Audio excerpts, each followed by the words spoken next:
What happens if we try to create from survival emotions? It just takes a long time. You'll just force it. Little steps at a time. You'll force it. Yeah. You'll force it. You'll fight for it. You'll compete for it. You'll manipulate. You'll cheat. You'll lie. You'll do anything to get what you want because that's what matter does when it's trying to change matter. And everybody's playing that game, right? Everybody's trying to accumulate the most amount of things. Right. Okay, so that's what abundance means to certain people. Get as many things as you can. Okay. You want that? Not a problem. But let's learn the formula of how to create, right? Yes. So then you'd have to feel those emotions before the experience occurred. And if you understood that you could dissociate all of your attention from this three-dimensional reality and have no attention on anything known, and understand that it's the field that creates matter, not matter that emits the field, and if you could get to that place and change your energy with a clear intention and elevated emotion, your heart starts beating in this beautiful rhythm like a drum. We've measured it so many times, and when that occurs, the next thing that happens, the heart informs the brain it's safe to create now.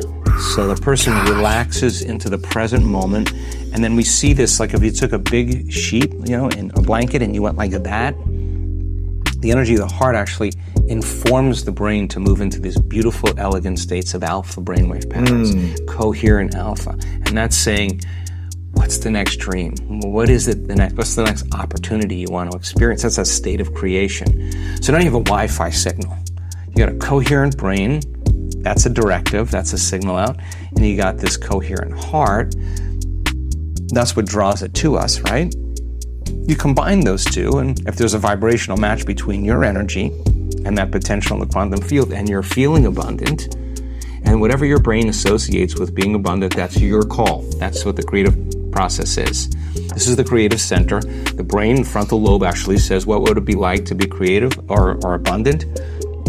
I don't know what it'd be like to be abundant. Well, then go read a few books on people who actually became abundant and realized it wasn't a glorious process. They failed miserably. They got betrayed. They learned a lot of lessons, but they persevered. And what are the qualities of that person that you could embody? That's the key, right? Because it's not about wealth.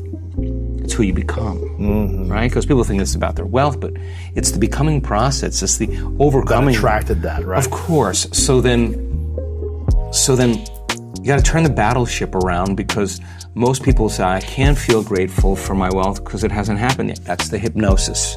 Waiting for the experience to happen to feel grateful. Well, that's Newtonian, that's three-dimensional reality, that's cause and effect. The quantum, you got to feel it in order for you to experience it. Okay, so this heart becomes like an amplifier, and it sends that signal out, and that frequency can carry the thought of your abundance. Suffering cannot carry the thought of your abundance. Lack cannot carry the thought of your abundance. It's a different frequency, right?